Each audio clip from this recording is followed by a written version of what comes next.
the world is being transformed into a global fascist dictatorship, which will, if we allow it to happen, be run by a world government that will not be elected. It will be bureaucrats and technocrats and scientists and academics and doctors and people like that, to dictate to every community on Earth the same impositions of this bigger plan for global control. For much of his over 30-year career as a speaker, David Icke's message has been centered around how the global elites control the world through various nefarious international organizations and the super-secret cult that controls these elites. This all-powerful cult is supposedly so secretive and out of sight that hardly anyone knows the entirety of their plans, or how they, consisting of only a few members, have managed to control the entire world for decades without completely revealing their secrets. All we know is they rule from the dark shadows through our governments, the media, the entertainment industry, our financial institutions, and even our educational institutions. They've infiltrated every part of our society, and we are all just unaware pawns in their game of chess. In a recent interview with Killer Priest podcast, Icke warns that this super-secret, all-powerful cult has achieved about 80% of its plans and is ready to deal the killing blow by revealing its endgame, after which it would then come out of the shadows and send us into the terrible dystopian future Hollywood has predicted 1,000,000 times in the past decade alone. Icke warns that these people, though completely unseen and unheard, have been dropping hints about the endgame more frequently in the past few years, because we are drawing closer and closer to that final moment.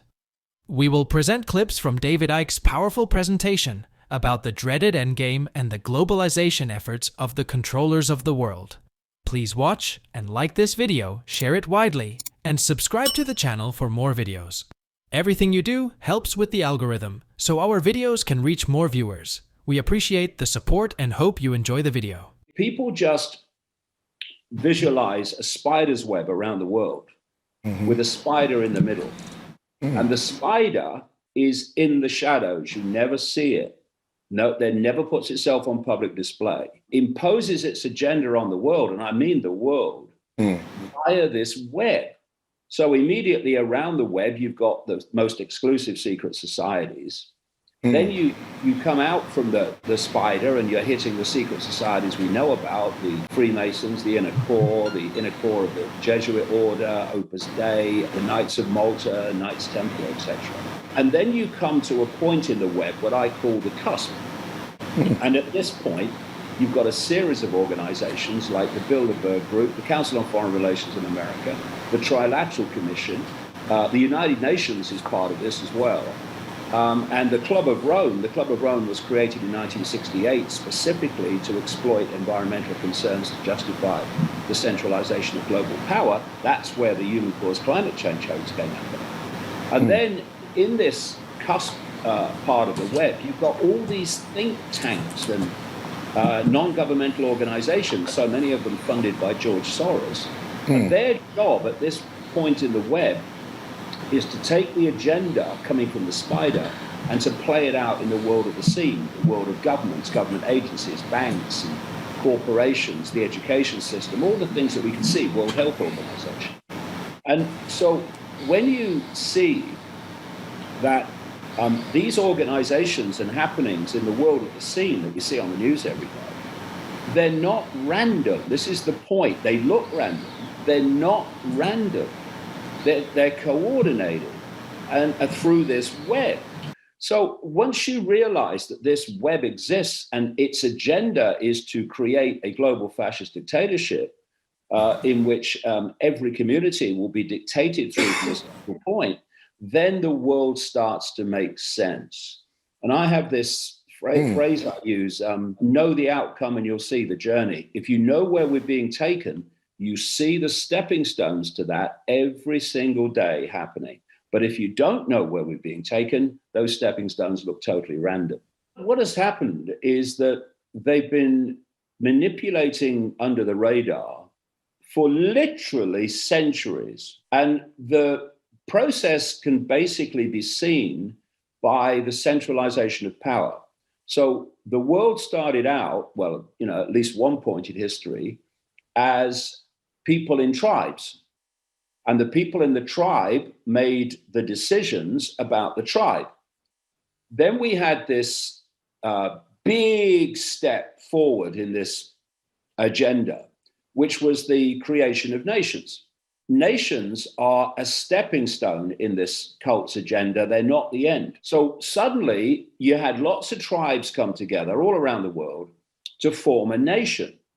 Now, a few people at the center of the nation are dictating to all the former tribes. And then in Europe, we've got this European Union, and that's the next stage. And there's lots of other ways that these things are happening. What they want, I've been writing about this since the 1990s, is a North American Union of Mexico, the United States, and Canada, and eventually the whole of the Americas in their version of the European Union. They're starting to talk about it again now. They talked about it a lot in the 1990s, then it went quiet. Now they're starting to talk about it again.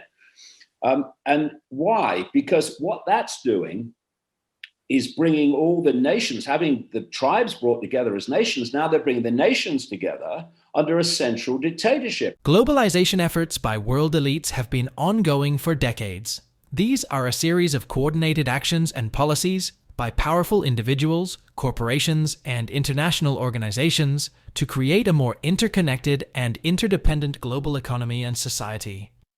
These efforts have been driven by the belief that increased global integration through trade, investment, technology, and cultural exchange can lead to economic growth, peace, and stability. However, these initiatives have also sparked significant debate and criticism. Critics argue that globalization primarily benefits the wealthy and powerful, exacerbating income inequality both within and between countries. The global elites reap the rewards, while the working class faces job losses and wage stagnation due to outsourcing and automation. The spread of a dominant global culture, often driven by Western media and corporations, is viewed as eroding local traditions, languages, and identities. This cultural imperialism is seen as a threat to the diversity and richness of global cultures. Then there is the impact on the same environment they swear they want to protect. Globalization has led to increased resource extraction, pollution, and environmental degradation, as the pursuit of economic growth often comes at the expense of sustainable practices. Despite the criticism, these efforts, sold as the UN Sustainable Development Goals, the World Economic Forum's You'll Own Nothing and Be Happy Reset, are right on track and about to be unleashed on the generally unsuspecting world. Let's get back to David Icke's video. Another part of this journey of centralization and expansion of this cult was colonialization. It came out of Europe, and the cult was running Europe way back then. And you had the British Empire, on which it was said the sun never set, because it was so vast. You had the Belgian Empire, the Dutch Empire, all of them. And they went out across the world and they took over countries all over the world. Then we had this illusion, it was an illusion, decolonization, where the European powers appeared to roll back and give independence to the former colonies. That's what they did on the surface. There's two types of control. One is overt control that you can see, and that has a finite life, because if you can see it, then eventually people will rebel against it. The greatest form of control is covert control, where you be in control, but you think you're free. What happened is when the colonial powers appeared to withdraw back to Europe, they left out in those countries particular families, family bloodlines, and their secret society network. And they've gone on manipulating and controlling those countries ever since. They put puppet prime ministers and puppet presidents into power to give the people in many African countries, South American countries, etc., Asian countries, the illusion that they're choosing their leader. It's being chosen for them by this cult. And then the final part of it, the completion of the expansion of the cult to global status, was what we call globalization. Globalization, which is the centralization of power, corporations, everything, money, government on a global level, is this cult going for its world government dictatorship, which I've been writing about for 32 years nearly. That's the way they have centralized power. So the reason centralization of power has got quicker and quicker and quicker is because the more you centralize power, the more power you have at the center to centralize even quicker. So the speed gets faster. And we're now at the point where they want to go global, and they have, like I say, been doing it under the radar, behind the scenes, where people couldn't see it.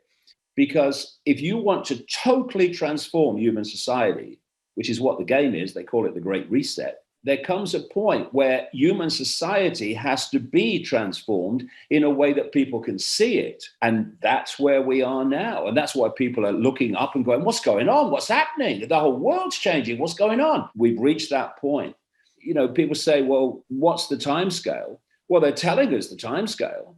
They keep using the same year over and over, 2030. They've been doing it for a long time. On all these different aspects of this agenda for the world, 2030 comes up over and over and over again. According to Ike, the true members of the global elite who fully understand the endgame are so few that they could be counted on just 2 hands.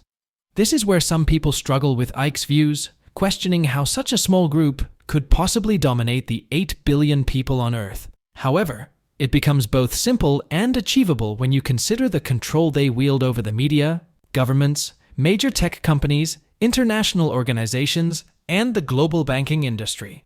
With such influence, they already have command over about 80% of people's activities, sources of information, finances, and the policies that shape their lives.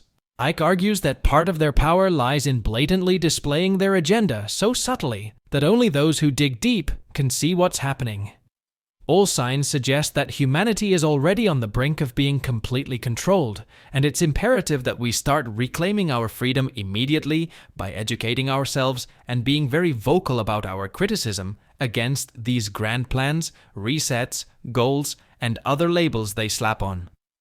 If you found this message compelling, please share your thoughts in the comments below. If you enjoyed this video, be sure to give it a thumbs up, subscribe to our channel, and turn on post notifications for more thought-provoking content. Thank you for watching.